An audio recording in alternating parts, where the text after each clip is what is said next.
Our friend Dolphus Ramser was born and raised in Concord, North Carolina, a town so rich with history that it provided the inspiration for his independent record label and management company. So great was the city's influence on Ramser that he continues to live and work in Concord today, with a full-time staff located in both North Carolina and California. He and his team always put their clients' music first, work as hard as they can, and have fun along the way. Visit Ramser.com to learn more.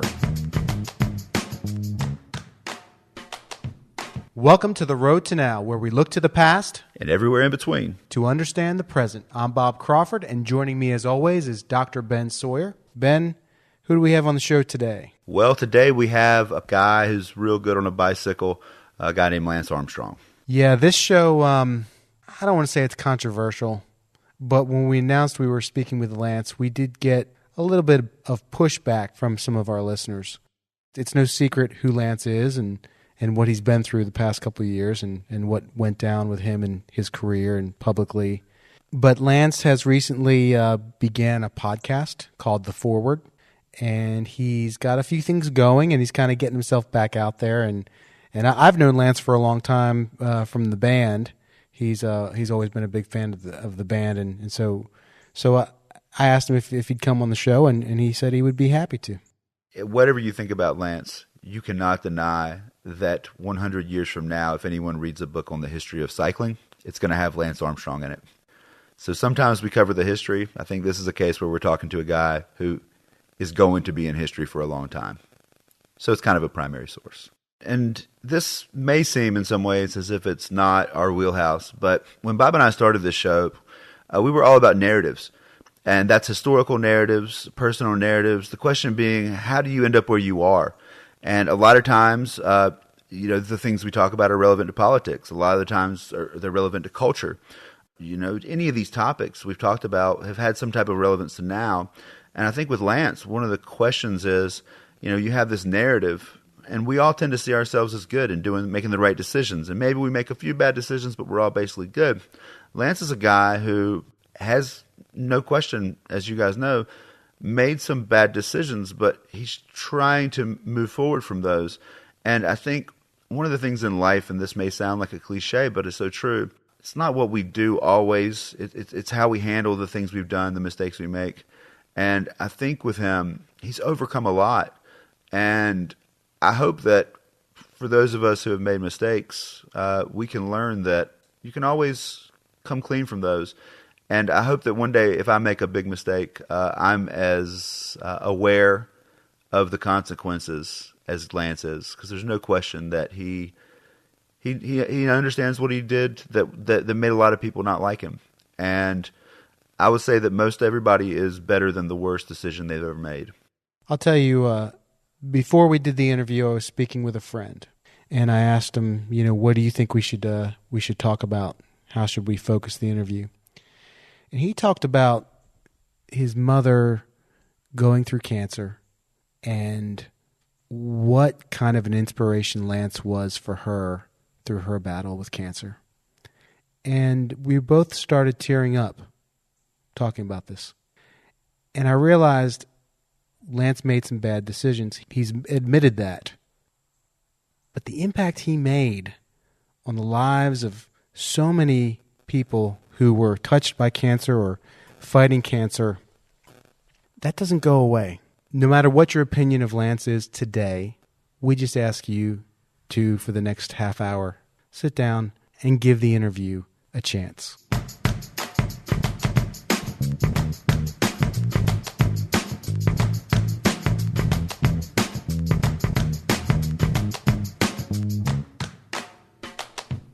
Lance Armstrong, welcome to The Road to Now. Thank you. Lance, I'm going to venture to guess that you have 100% name recognition with our listeners, with everyone in the country.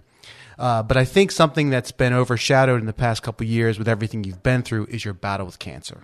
So could you go through that with us? Talk about being diagnosed, where you were in your life, what the fight was like. Yeah, we're sitting here in Austin, Texas, so I was, literally 2 miles from here when I was diagnosed and drove, had these crazy symptoms that I ignored for a long time. for months and months and months. Which were? Well, I was diagnosed with testicular cancer, so obviously had some swelling there. I just chalked that up to being a bike rider and long hours and thought, well, yeah, that's what happens, I guess. And then really severe headaches, blurry vision, and then finally the one that finally got me to call a doctor, a neighbor who was a doctor, was just episode of just started to cough, tasted something in my mouth, realized my mouth was full of blood, spit it out, and I thought, okay, this is not right. I can ignore the blurry vision, I can ignore the headaches, I can ignore the swelling, but this one's not cool. And so within a period of, 24 hours, I knew everything, basically. And so that was just down the road from here and was operated on here and then ultimately treated in Indianapolis for 3 months of high-dose chemotherapy. How quickly did they operate on you from time of diagnosis? The next morning. So it was emergent. No, I said to the doctor, I said, are you sure? Maybe I ought to get a second opinion here. And he said, you have surgery at 7 a.m. tomorrow morning. I was like, I guess you're pretty sure. And so you went home and what did you do when you went home? I was a single guy, didn't have a wife or kids, or my mom and my folks were up in North Texas outside of Dallas where I grew up. And so I went home alone and called my mom, called some buddies. She came down that night, obviously, because I had to get up early the next morning for surgery. But the crazy thing was most people I think in that situation probably would have a restless night of sleep. I went to bed, and this has always been a strength of mine. I went to bed and just fell asleep. I was out like a light and just was at peace, knew that I had a big day the next morning. So, and on we went. And so with that, then, you get a little bit of a recovery time, and then chemotherapy started. One of the mistakes people make is they think that cancer is something you don't get until you're older. Particularly with testicular cancer, that's a cancer that tends to strike people in their 20s. The average age is 15 to 35. So you do get some cases younger than 15, and you get some cases older than 35, but the vast majority are in that range. People when they think of cancer, they think somebody gets cancer because of a lifestyle choice, most commonly tobacco. Or somebody gets cancer when they're 80. So if you're a 25-year-old professional athlete, which we see frequently, or not frequently, but from time to time, you're not thinking, I'm not a smoker, I'm not 80. Why the hell did this happen to me? So, but it's one of those types of cancer that you just there's no known cause of this disease, and so that's the bad news. The good news is it's now probably the most curable form.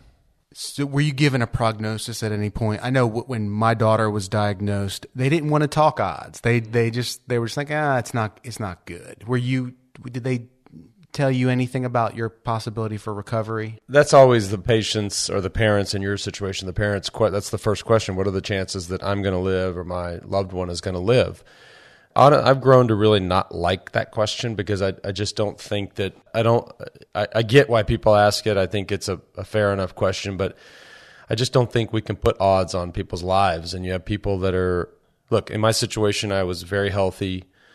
I was very fit. I was very motivated to live, and I lived. There could be people that are not fit and not healthy and really just sort of say whatever happens, happens, and not that motivated. And they don't, but you can flip those roles around too. You can have the person that's super fit and healthy and motivated and dies. And you can have the person that's like, yeah, whatever.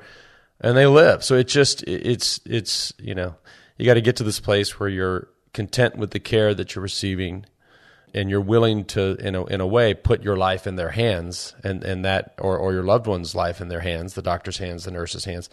And then you see what happens. And I got to this place where I was like, okay, this is my best shot. It's either gonna work or not, and if it doesn't work and I don't live, then I know that I've tried everything that I could have tried. This affected you at a point in your career where you were rocketing towards greatness, and you get hit with this.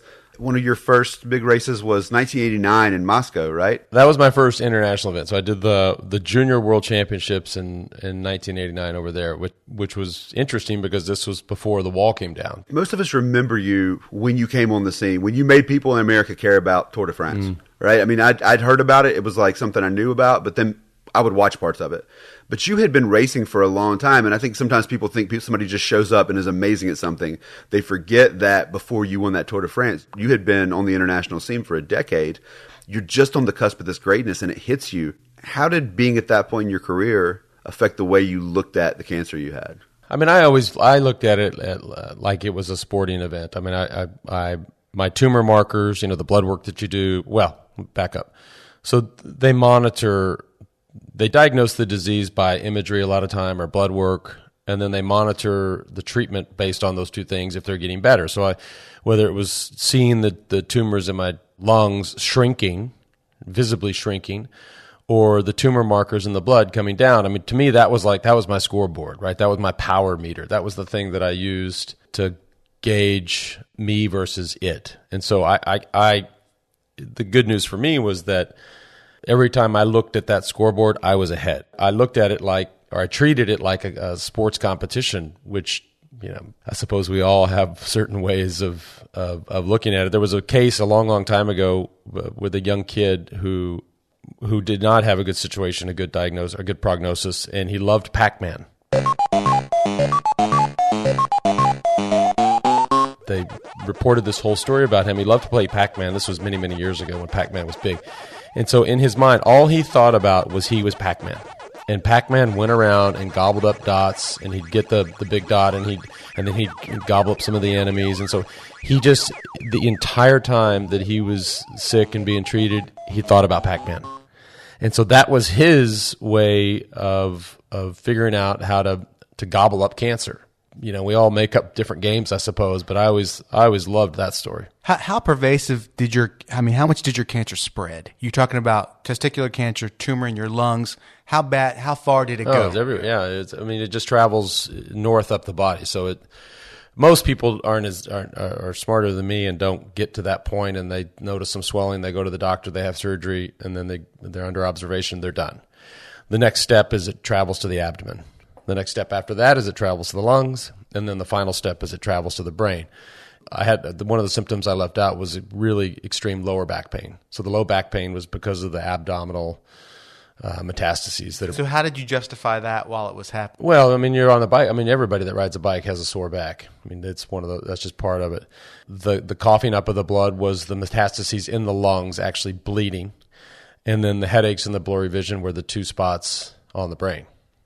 So it's right there. In hindsight, it's perfect. Duh. Yeah. No shit. So as a cancer parent, how did you when I meet children who have cancer, the people I connect with immediately are their parents. How did your mother? I know you're close with your mother. How did she handle this? Yeah, she was. No parent ever expects that they'll outlive their children, right? And that's she speaks about that now. But she's a tough lady. She was a rock, I'm sure. And Bob, you know this, but I'm sure she had times, as did you guys, where you have to put on this brave face for your child, but there's also those private moments where you realize that this is not a good situation, and so we have to allow ourselves to become emotional and think about. But she never, in front of me, she was always, she was the planner, she was the scheduler, she was the rock. She never cracked in front of me. She's 5'3", 100 pounds, but she's got the mentality of, Well, it could be a woman thing too, because my wife is the more of the brave face in our house. And, yeah.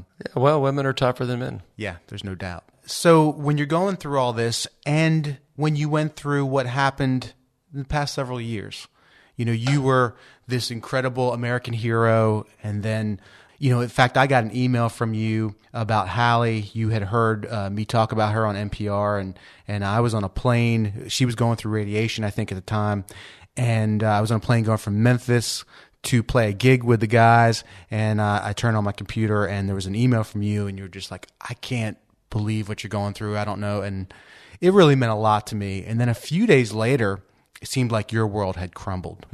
At any point during that, did you find yourself lying in bed at night, talking to God?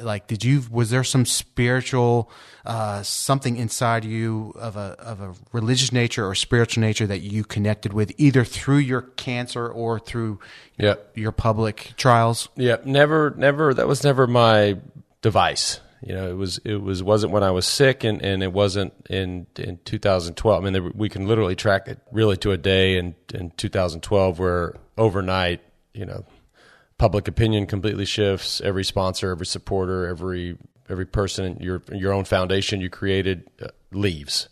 And so it was an interesting 24, 48 hours. Did you see it coming before we did, before we heard about it? Maybe. Not thought it might be coming. But then again, thought I also might miss it, might dodge it a little bit. And so, but it's been an interesting process to live with it for 5 years and really my attitude towards the whole thing, right? The whole process of, not to speak in the third person, but the whole process of taking me down, I'm comfortable with that process now. And I know why it happened, and I know the motivations behind the people that did it, and that's fine. And they may or may not be pure. It doesn't matter. It happened. And what matters is how I move forward. And so it's that wasn't my attitude 5 years ago or 3 years ago. And it's taken me a while to evolve into it and be comfortable with what forward looks like. I think it's interesting to talk a lot about narratives here, and that can be problematic because and you can work backwards from there. Your conclusion is I'm good, so whatever I do is fine. And I think looking from the outside, it's easy for us to say, well, he did this thing, he lied, whatever. But the culture of cycling in the 1990s, 1980s, 1990s, up until recently, was just that was normal. One person who worked with you said that the U.S. cycling team in the 1990s got together and took performance-enhancing drugs like they were getting together for a family meal. When you look at that, do you think it was possible for a person to pull themselves out? And knowing what you know now, do you think there was realistically, right? Not the moral high ground, right? But realistically, do you think it would have been possible for you to say no? Well, of course, that's always a possibility. There were a handful of people that did say no, but there were also thousands of people that said yes. So you could say no, but that would have meant not being competitive and not having a job, for lack of a better view of it. So those drugs in those days were so strong and so powerful and so effective and so performance enhancing, hence the word, that you just saying I'm gonna try to go without was not an option if you wanted to be competitive. It was pretty fucked up. Yeah, and then one day it's like I heard one sociologist talking about how what we do to celebrity in the United States or in the modern world is our modern version of throwing the person in the volcano after giving them a real good year. Yeah. Right? Like ancient cultures, you eat whatever you want to eat, do whatever you want to do, but after a year we're throwing you in the volcano to appease our needs and our gods. Yeah, that's what we do. Do you feel like the people turned on you? Do you feel like they don't recognize, because here you are, we're on the outside, right? People on the outside, and they're like, I can't believe a person would do that. I would never do that. But do you think that people who are observing and making these judgments are missing, they're missing that inside view? Yeah, well,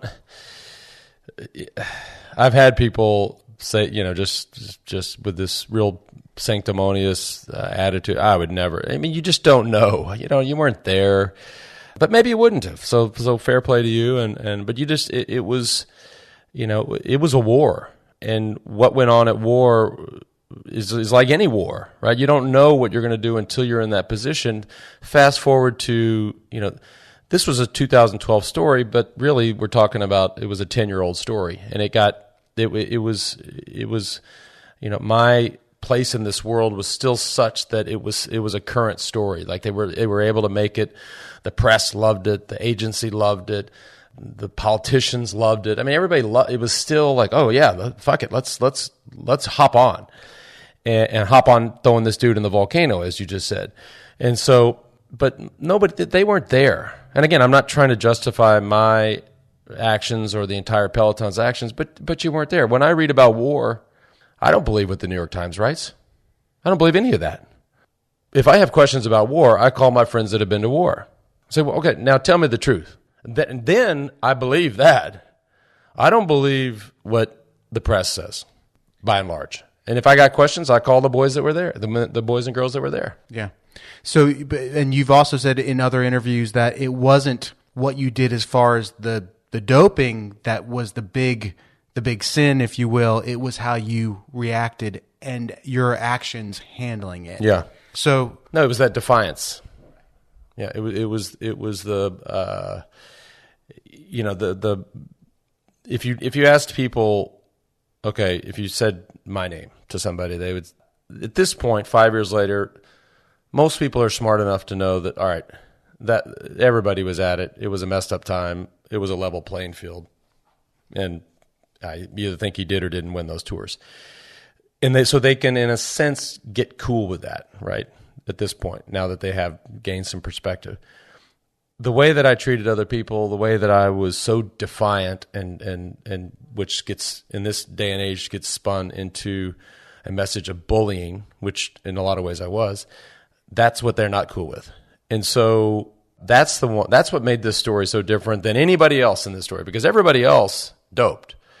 But nobody else sat there and took people on and sued people and argued with the press and was so confidently in denial that people, that's where their sense of betrayal came from, right? And so that's the reason that this story is different, and also to the fact that my story, being a cancer survivor, winning 7 tours, it was not just in the sport of cycling, it was so big, but in the world of sports, in the world of culture, in the world of politics, in the world of internationally, it was ripe, as the doc said, it was ripe to be thrown in the volcano. I mean, it's exactly what happened. were there people that stuck by you? Like I imagine there was this mass exodus from you, from friends, and even just being in the music business, you kind of meet people and you're kind of your acquaintances with them, but it's kind of thing where when the chips are down, they're probably not going to they're not going to want to have anything to do with you. Were there people, and I'm not going to ask for names, but were there people that you were kind of surprised that stuck with you, that said, I don't appreciate what you did, but I love you as a friend or as a person? Sure. Or, we're both humans. Did that? That's exactly what happens. I mean, what happens is, I talk about this a lot in talks that I do and on my own podcast, but people either lean in or they lean out, and they're both surprises, right? So you get surprised by the person. Look, I'll just use for an example. I mean, I started a foundation that was, after I was diagnosed, we built it into an amazing organization, raised $500 million, helped millions of people. They left. They leaned out. And so that is a surprise to me. The board leans out, the chairman leans out, the organization leans out. They drop your name from the, I'm like, wait a minute. What about those 15 years I busted my ass and all this $500 million and all the people, and they're gone, That is a surprise. And that's upsetting. But while that happens, one person on the other side taps you on the shoulder and is like, what's up, buddy? And you're like, whoa, where'd you come from? Like, I'm right here. I never went anywhere. And so as upsetting as the organization or the person or the whatever that leans out, it's so much better when the person leans in. It overshadows the downside of the people that fled. And so I'm not trying to score the game anymore, but it's when those people lean in and say, hey, let's go get dinner, let's go grab a beer, let's go play around a golf, or let's go do something.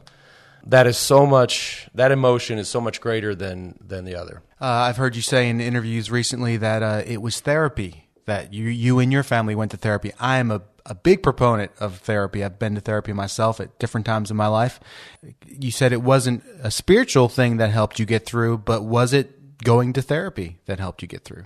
Well, I think that helps. We had to do that because this was such a massive story around the world that it was, of course, going to affect me, it was going to affect Anna, and it was going to affect our kids. And having said that, it's going to affect our kids forever. I mean, I have kids that are in high school and I have kids that are in elementary school. And so, the young ones, they didn't know what was happening. They were too little.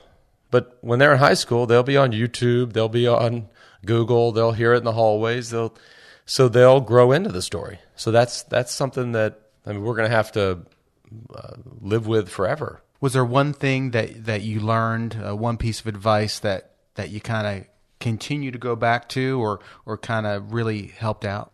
Nothing sticks out. I mean, I think just the process of trying to move on and through this with my family. And, like I said, I mean, it's been 5 years, and every year has just been a different year for me, and how I understood and got comfortable with the motivation from the people that took me down, which I get it. And so to me, that's as comfortable as I can be with that. I understand why they did it.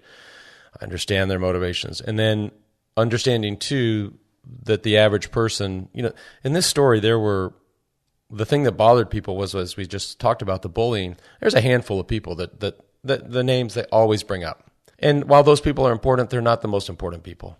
The most important people are the people that are listening to this podcast, and they may be from Sacramento, they may be from Syracuse, and they weren't on CNN, and they weren't in the New York Times or whatever, but they're pissed. And so, but they don't have a name and a face, and they never get to confront me or talk to me about it. But those are the people that are truly the most important ones. And so that's, it's just taken me years to fully understand and recognize that they're there. Well, one of the things that fascinates me about you that I don't feel like I ever hear people talk about, which is that you were an excellent athlete. And in the 1980s, at a time when no one really in the United States, as far as I knew, cared much about cycling. To be fair, I'm from a small town in the South, but people didn't talk about it that much. What makes a young man growing up in Texas interested in suddenly becoming a cyclist? What were the stories? What grabbed you about that? I was a swimmer. So swimming was my first sport that I ever did competitively, because I sucked at everything else. I could, about any ball sport. I've had I might know something about it. I've had ball problems my whole life, Doc. So I found swimming, and then while I was on the swim team, I also too ran track and cross country in high school. And so I thought, and then I saw an ad for a kids triathlon, and I thought, I'm already doing 2 of the 3. I just got to get a bike. So I got a bike, and then that led to triathlons, which again is a weird sport for a young kid in Texas to do, but it seemed perfectly normal and natural for me to do that. And I turned professional in triathlon when I was 15. And then my big goal was to go to the Olympics. I always wanted to go to the Olympics.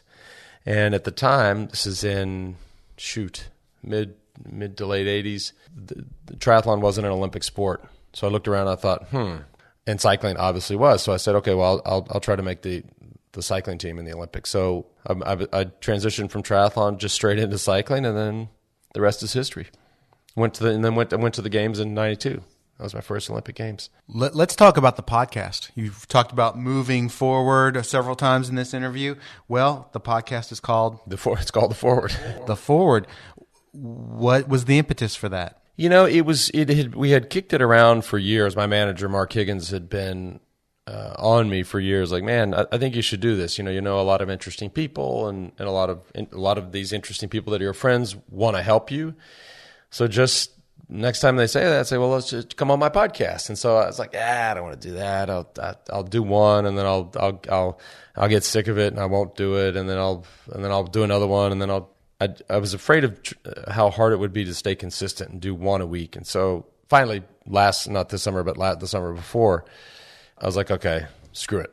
Let's go for it. And so I just we bought the gear, started it out, and it's been 15 months. And I mean, it's blown me away with the kind of guests we've been able to get on, the reception from people. And it's just a place for, a 45-minute, hour-long conversation where you really just talk about anything. It helps that a lot of these people have had these moments in their life where they've had to stop and reassess everything, pick themselves up, and move forward. And so to me, that's the ultimate guest.